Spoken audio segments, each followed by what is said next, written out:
My ex-girlfriend cheated on me with my best friend, but they couldn't handle being excluded from my life. I'm currently 24 years old, but when everything happened, I was 16. I had a close friendship with two friends who were also my neighbors. Now, they should be 25, her, and 24, him. To avoid confusion, I will call myself Alex, my ex Sarah, my ex-friend Johan, and another friend Matt. When I was a child, I had a neighbor named Sarah, with whom I sometimes played outside the building where we lived. She was a year older than me, but we got along very well. It's worth noting that I never felt attracted to her until much later. After some time, another boy named Johan joined us occasionally. I wouldn't say we were friends, but we got along well. We went to the same school but were in different classes. When we finished kindergarten, we stopped hanging out as much because I went to a different elementary school, but we were always friendly with each other. When I turned 10, I became very close friends with Johan and Matt, who were in the same class as me when we were in kindergarten, but he also went to a different school. I didn't see Sarah very often, but whenever we did go to school together, she always got very close to me and always found a way to sit next to me.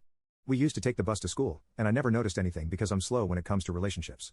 Around the 4th or 5th grade, Sarah, Johan, and I got closer, but around that time, I started catechism classes to prepare for my first communion, and they went with me.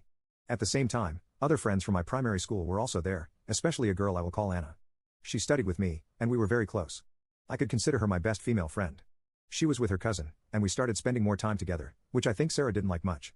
She always found a somewhat believable excuse for us to be together. I didn't suspect anything at that time. Yes, I know I'm slow, no need to tell me. The only thing I knew was that now I had a larger group of friends. But looking back, there were very obvious signs, like how she would get upset when Anna and I were close, and how she became very affectionate with me when we were together. When I completed my first communion and finished primary school, I didn't see Anna as often because I was in a different institution, already starting high school. I became even closer to Sarah, Johan, and Matt, although they were in another school. We would always hang out whenever we could, like in the morning, since we were in the afternoon shift. When I moved on to my first and second year, I noticed changes in Sarah. She had become even more affectionate with me, and Johan and Matt always found some excuse to leave us alone at any moment. One day, in December, possibly fed up with my inability to understand the signals, she confessed her feelings to me by giving me my first kiss. Believe it or not, I didn't see it coming. Remember, I'm slow with these things. I decided to return her feelings with 3 conditions. First, that we wouldn't tell anyone else until we were sure this was what we truly wanted. Second, that we wouldn't have sexual relations until we were 18 or older. And third, that if we did have sex, it would always be with a condom until we wanted to have children. If these rules weren't followed, we could remain friends and go our separate ways. Incredibly, she was understanding and immediately accepted. At the end of that year, I discovered that it was her parents who told her to confess her feelings to me, which took me by surprise. I received congratulations from Johan and Matt, and they both wished us luck in our relationship. But from here on, there were external problems that really bothered me. Her parents were the typical religious people who believed they were always right and spent their time preaching the word of God. You'll see why this bothered me. My ex's parents were well known in the community where I used to live and also in the church where I had my first communion. They were also leaders of the apartment complex. I never got along with either of them because her mother was a long-tongued viper, and her father was an idiot who thought he was correct about everything. More than once, I wondered how Sarah could stand them without going crazy. At that time, I enrolled for free in a gym owned by someone I knew to learn self-defense and boxing, which helped me a lot. I also became more interested in art, so I was quite busy at that time, apart from my school duties.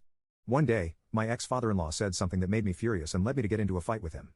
Although he was a bit taller than me at that time, I was in the fight. He managed to land some good punches on me.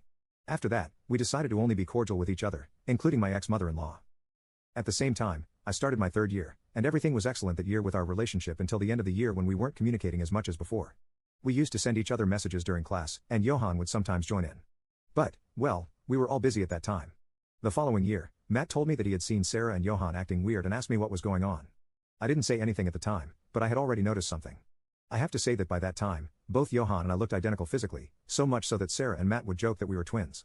But there were 3 big. You can click on share and more to see if there is a part 2.